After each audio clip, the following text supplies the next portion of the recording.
कहा जाता है कि AIMIM बीजेपी की बी टीम है, वहीं पर दूसरी तरफ आप जिसके तरफ से ये चीज़ कहा जा रहा है उन्हीं को आप गठबंधन के लिए बोल रहे हैं, तो वो गठबंधन नहीं कर रहा है फिर। अरे सुनो, ये बात बहुत पुरानी हो गई। कुछ बेवकूफ़ स्ट्रीट बॉय, गलियों में शोर मचाने वाले बच्चे जो कुत्तों को शेर कहते हैं, शेर को कुत्ते कहते हैं, जिनका कोई अक्ल शोर नहीं है, वो उन्हीं जैसे बेवकूफ़ लोगों के ये अहमकाना वो जुमला है जिसको आप लोग दोहरा रहे हो। सर, अब RJD से या फिर महागठबंधन से गठबंधन करने की बातें कर रहे हैं, लेकिन RJD के लोग कह रहे हैं कि MIM का जो जमीन है वो खिसक रहा है, इसलिए गठबंधन करना चाहता है। मैं आपके बगैर मैं मजबूर नहीं हूँ, मैं अकेले चलकर 5 को जिताया हूँ। आगे भी मेरा जो असल मकसद है बिहार की जनता है, आप नहीं है। मेरी जिम्मेदारी थी कि मैंने ये बात कह दी है ना। अब आपका है जवाब आना चाहिए। उनके छुट भैया नेताओं को जिनकी कोई हैसियत नहीं है, झोला उला उठाते हैं, उनकी बात मत करो। इनके अगर कोई बड़े लीडर बोले हैं तो बोलो, मैं उनका जवाब दूंगा। आपके कोचा धवन से चुनाव लड़ने की बातें कही जा रही है, अभी आप अमोर से भी विधायक हैं, क्या करना चाहेंगे सर आप? अभी मामला ये है कि अभी हम लोगों को लॉलीपॉप दिया जा रहा है। एक तो हुआ नहीं कि साहब महानंदा वो कोसी मेची लिंक करा रहे हैं। कोसी के लोगों को ये खबर दे रहा है कि कोसी के लोगों तुम सैलाब से परेशान हो रहे हो, तुम्हारा एक बड़ा हिस्सा वाटर हम डिस्चार्ज कर देंगे सीमांचल की तरफ, है ना। उनको ये धोखा दे रहा है और सीमांचल के लोगों को कह रहा है कि इससे आपकी खेती में भलाई होगी। अरे हम तो वैसे ही पानी से बर्बाद हैं यार, और फिर तुम्हारा जो मसला है वो ये है कि ओवरफ्लो भेजोगे तो हमारे तो वैसे ही सैलाब है। अस्सलाम वालेकुम, आदाब, नमस्कार, मेरा नाम फिरदौस गनी है। आप KDV लाइव देख रहे हैं। बिहार विधानसभा चुनाव बहुत नज़दीक है और इसको लेकर के सभी पार्टियां तैयारी में जुट गई है। उन्हीं में से AIMIM भी है जो ज़मीनी स्तर पर तैयारी कर रहे हैं। मेरे साथ मौजूद हैं AIMIM के बिहार प्रदेश अध्यक्ष अमर विधायक अख्तरुल ईमान साहब, और इनसे हम विभिन्न मुद्दों पर बात करने वाले हैं, चुनाव से संबंधित बात करने वाले हैं।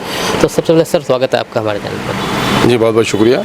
चुनाव आने वाले हैं, क्या तैयारी चल रही है सर? बहुत कम समय बचा हुआ है देखा जाए तो। जो तैयारी हम लोग की थी उसमें और विस्तारीकरण हो रहा है, उसको की तोशी हो रही है, और हम लोग लगभग 25 ज़िलों में हम लोग का संगठन पहले भी बना हुआ था, उसको हम लोगों ने ताज़ा कर लिया है। कितने ज़िलों में मतलब की तैयारी चल रही है? अभी तो सैकड़ों सीटों पर हमारी तैयारी चल रही है, लेकिन हम लड़ेंगे कितने सीटों पर ये फैसला तो अंतिम तौर पर हमारे राष्ट्रीय अध्यक्ष को लेना है।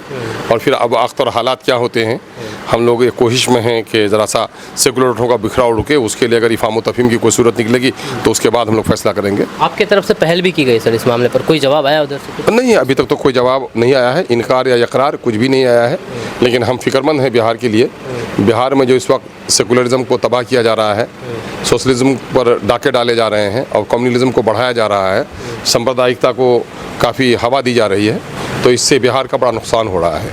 इसलिए हमने अपनी चिंता नहीं करके बिहार के आम जनों की, बिहार के सौहार्द की, बिहार के शांति की, बिहार के नई नस्लों के भविष्य की चिंता करते हुए हमने बिहार को सांप्रदायिक शक्तियों से को आने से रोका कैसे जाए, उसके तहत हम ज़ख़म खा करके भी हमने मौजूदा वक्त के इंडिया गठबंधन के लोगों को मैसेज दिया है कि उससे जो सेकुलर वोट हो इनको बिखरने मत दो, वरना नुकसान तुम्हारा भी होगा और बिहार का भी नुकसान होगा। तो ये चुनाव इसी मुद्दे पर लड़ाया जाएगा सर, या फिर कोई स्पेसिफिक मुद्दा हो, स्थानीय मुद्दा, उस पर चुनाव मुद्दे इस पर लड़ा जाएगा? अरे एक दो जख्म नहीं, सारा जिस्म है छलनी। एक मामला है चुनाव में। बिहार में करप्शन बढ़ा है, लोकतंत्र की हत्या हो रही है, अफसरशाही का नंगा नाच हो रहा है, जनप्रतिनिधि प्रताड़ित हो रहे हैं, बेटियों की आबरू लूट रही है, गरीबों की कोई खबरगिरी करने वाला नहीं है, रोज़गार के लिए पलायन हो रहे हैं, पढ़ाई के लिए पलायन हो रहा है, बीमारों को दवाई नहीं मिल पा रही है जब तक कि वो बाहर के ज़िलों में जाकर के, बाहर के स्टेट में जाकर इलाज नहीं कराए। एक दो मुद्दा है क्या?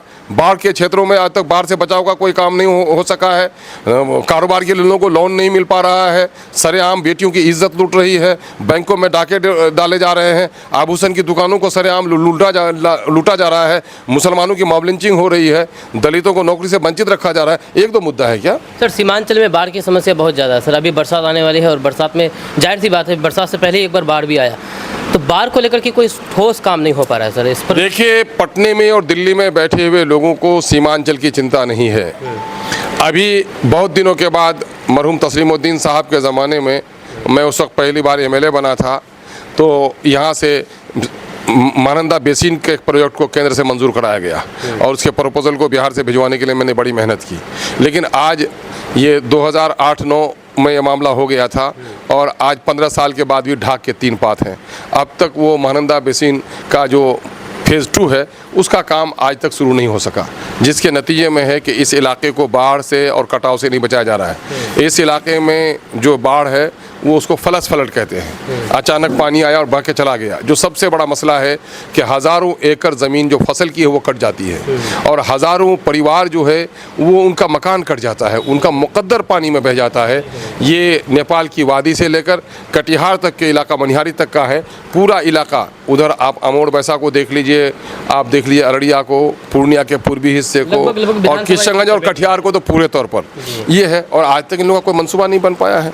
और हम लोगों ने, सारे एमएलएज ने और हम लोगों ने कई बार धरना भी किया है और उसमें ये कहा कि भाई आप महानंदा बेसिन का जो आप बनाने आए हो, इनका बड़ा पागलपन वाला ये है, योजना है, इनको बनाया है। वो उसने महानंदा, डोक, कनकई नदियों के किनारों को छोड़कर आधा किलोमीटर 1 किलोमीटर दूर बांध बांधा है। उनका कहना है कि हम पूरे इलाके में पानी को बहने नहीं देंगे, हम बांध कर नदियों के किनारे लेके जाएंगे। इन पागलों को पता नहीं है, अरे 3 फीट 4 फीट पानी आता है तो वो बह जाता है। अगर 3 मीटर भी पानी आ जाए तो वो 3-4 किलोमीटर में फैल जाता है। अगर उसको आप बांध दोगे 1/3 हिस्से में तो तिगुना पानी बढ़ जाएगा। तो नतीजा ये है कि किनारों में बसी हुई जितनी आबादी वो डूब जाएगी, चाहे तो वो बह जाएगी, बर्बाद हो जाएगी, या नहीं तो फिर आपके परियोजना के बर्बादी का सबब बन जाएगा, कटवा देगा उसको। और नतीजा ये होगा कि बंधे हुए पानी का जब कटाव होगा तो नई नदी बन जाएगी, न जाने उसके आगे की आबादी का क्या होगा। हम लोग का एक मुतालबा है कि इस पैसे से तमाम तर नदियों के किनारे को बोल्डर से पिच कर दिया जाए। चूँकि कटाव समस्या है, हमारे यहाँ सैलाब समस्या नहीं है, उस पर कुछ नहीं हुआ। अभी हम लोगों को लॉलीपॉप दिया जा रहा है, एक तो हुआ नहीं कि साहब महानंदा वो कोसी मेची लिंक करा रहे हैं। कोसी के लोगों को ये खबर दे रहा है कि कोसी के लोगों जो सैलाब से परेशान हो रहे हो, तुम्हारा एक बड़ा हिस्सा वाटर हम डिस्चार्ज कर देंगे सीमांचल की तरफ, है ना। उनको ये धोखा दे रहा है और सीमांचल के लोगों को कह रहा है कि इससे आपकी खेती में भलाई होगी। अरे हम तो वैसे ही पानी से बर्बाद हैं यार, और फिर तुम्हारा जो मसला है वो ये है कि ओवरफ्लो भेजोगे तो हमारे तो वैसे ही सैलाब है। और दूसरा मामला ये कि तुम्हारे स्कीम में ये है कि तुम ये कहते हो कि साहब रब्बी के मौसम में आपको पानी दिया जाएगा। ये क्या कहते हैं, रब्बी के मौसम में पानी नहीं दिया जाएगा, ये खरीफ की फसल में दिया जाएगा। तो सैलाब के दिनों में तो हमें पानी की ज़रूरत ही नहीं है। ये पूरे तौर पर ठगी का मामला है, ये पटना और दिल्ली की बेरुखी का मामला है। और उससे ज़्यादा हम जैसे लोगों की जो यहाँ पर राजनीति से जुड़े हुए हैं उनकी गफलत और उनका आपस में नहीं मिल बैठ कर लड़ाई लड़ने का नतीजा है। क्या लगता है कि ये जो जिस तरह से योजना बन रही है, बिना देखे बिना सर्वे की ही योजना बन रही है? यकीनन कागजों को देखकर यकीनन राजस्थान के रेगिस्तान में तैरने का तरीका नहीं सीख सकता कोई, और सीमांचल में आए बगैर, अध्ययन किए बगैर, यहाँ की ज़मीनी हकीकत को जाने बगैर कोई यहाँ के लिए योजना नहीं बना सकता। ये योजना बैठ करके काल्पनिक बनाया है इन लोगों ने, है ना, ज़मीनी से कोई रिश्ता नहीं है, इसलिए ये कामयाब नहीं है। सर, ये एक तौर पर कहा जाता है कि AIMIM बीजेपी की बी टीम है, वहीं पर दूसरी तरफ आप जिसके तरफ से ये चीज़ कहा जा रहा है उन्हीं को आप गठबंधन के लिए बोल रहे हैं, तो वो गठबंधन नहीं कर रहा है फिर। अरे सुनो, ये बात बहुत पुरानी हो गई। कुछ बेवकूफ़ स्ट्रीट बॉय, गलियों में शोर मचाने वाले बच्चे जो कुत्तों को शेर कहते हैं, शेर को कुत्ते कहते हैं, जिनका कोई अक्ल शोर नहीं है, वो उन्हीं जैसे बेवकूफ़ लोगों के ये अहमकाना वो जुमला है जिसको आप लोग दोहरा रहे हो। अरे इससे कौन, किसी माई के लाल को मजाल है, आए तो टेबल पर बात कर ले। तो किसको, कौन बीजेपी के साथ मिला हुआ है? अरे बैरिस्टर सुद्दीन या MIM, इसने हमेशा मजलूमों की आवाज़ उठाई है ना। और आज भी 56 इंच के सीना वाले के पास चाहे चाइना के नापाक बढ़ते हुए कदम हो या कश्मीर की वादियों में आतंकवाद का हमला हो, अगर सीना खोलकर कोई बोलता है तो उसका नाम बैरिस्टर सुद्दीन अवैसी है ना। इसलिए ये लोग, जिन लोगों ने माइनॉरिटी के वोट का सौदा किया, जिन लोगों ने माइनॉरिटी का वोट लेकर माइनॉरिटी को ठगने का बात की है, उन लोगों का मामला है। लेकिन मैं ये कहता हूँ कि किसको ये फिक्र है कि कारवां का क्या हुआ, हर कोई लड़ रहा है कि सरदार कौन है। तो मैं सरदारी की लड़ाई नहीं लड़ता हूँ, मैं कारवां की लड़ाई लड़ता हूँ कि बिहार में इस वक्त सेकुलर वोटों के बिखराव से सांप्रदायिक शक्तियों को गद्दी पर बैठने का मौका मिला है, जिससे बिहार के भविष्य का नुकसान हो रहा है, बिहार का सौहार्द ख़त्म हो रहा है। यहाँ पर दलितों का, पिछड़ों का, वंचितों का, अक़लियतों का शोषण और दोहन हो रहा है, जिसका जीता जागता सबूत हमारे पास ये है कि जाति आधारित गणना की रिपोर्ट में दिखाया गया कि मुसलमानों को 2 लाख नौकरी से और शेड्यूल कास्ट को 1 लाख नौकरी से महरूम रखा गया नीतीश कुमार की उस सरकार में, जिसको कहते हैं इंसाफ के साथ तरक्की का। तो हमारे लोगों को होश आना चाहिए, जो दलितों की, शोषितों की, पिछड़ों की राजनीति करते हैं, तो उनको समझना चाहिए कि दलितों के साथ इतनी नाइंसाफ़ी हुई, पिछड़ों के साथ इतनी नाइंसाफ़ी हुई है, तो उठ खड़ा होना चाहिए, एकजुट होना चाहिए। इसलिए मैं निज तकलीफ़ को बर्दाश्त करके भी अपने समाज के और बिहार के भलाई के लिए हमने ये पैगाम भेजा है। सर, अब आरजेडी या फिर ये महागठबंधन से गठबंधन करने की बातें कर रहे हैं, लेकिन आरजेडी के लोग कह रहे हैं कि एमआईएम का जो ज़मीन है वो खिसक रहा है, इसलिए गठबंधन करना चाहता है। अब अगर कोई नादान है, सलाम करने को मेरी कोई कमज़ोरी समझे और मेरी सराफत को कोई मेरी नादानी समझे, तो उनका अहमकाना मामला है। और ये जरा से छुटभैये नेताओं की जुमले इस तरह के हो सकते हैं, उनके किसी सीनियर्स के जुमले ऐसे नहीं हुए। और वैसे भी मैं कहना चाहता हूँ, मैं आपके लिए मजबूर, आपके बगैर मैं मजबूर नहीं हूँ। मैं अकेले चलकर 5 को जिताया हूँ। आगे भी मेरा जो असल मकसद है बिहार की जनता है, आप नहीं है। मेरी जिम्मेदारी थी कि मैंने ये बात कह दी है ना। अब आपका है जवाब आना चाहिए। उनके छुटभैये नेताओं को, जिनकी कोई हैसियत नहीं है, झोला उला उठाते हैं, उनकी बात मत करो। इनकी अगर कोई बड़े लीडर बोले हैं तो बोलो, मैं उनका जवाब दूंगा। आपके कोचा धवन से चुनाव लड़ने की बातें कही जा रही है, अभी आप अमोर से भी विधायक हैं, क्या करना चाहेंगे सर आप? अभी मामला ये है कि ये मेरा घर है, वो मेरा कार्य क्षेत्र है। अमोर बैसा के लोगों ने मुझे इज्जत दी है, मैंने वहाँ काम किया है।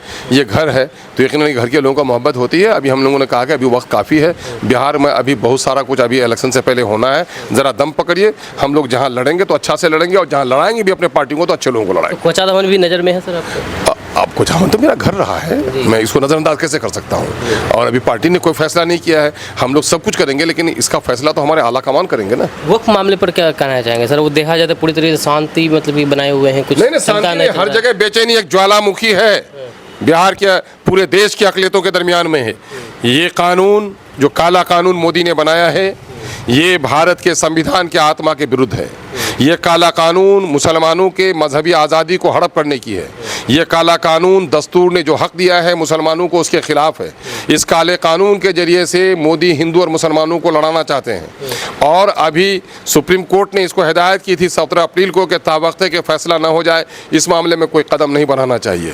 लेकिन मिस्टर रिजिजू ने अभी एक अपना उम्मीद पोर्टल जारी किया है, और कल से उन्होंने सुप्रीम कोर्ट के फैसले के बरखिलाफ उन्होंने इस पोर्टल के ज़रिए से रजिस्ट्रेशन की बात कही है।